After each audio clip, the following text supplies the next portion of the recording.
Hello everyone, how are you doing? This is MD Tech here for another quick tutorial. In today's tutorial, I'm going to show you guys how to forward an invite to an appointment or meeting in Microsoft Outlook to another attendee or email address. So this should hopefully be a pretty straightforward process, guys, and without further ado, let's go ahead and jump right into it. So all you have to do is open up the Calendar app within Microsoft Outlook. So go ahead and just open up the calendar and then right click on the meeting that you want to forward. And you want to select forward.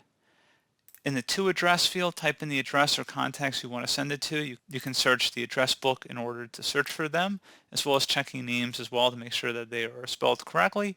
And then you just would go ahead and send the email once you're ready. If you want to type a little message under here, you can, and that's pretty much it.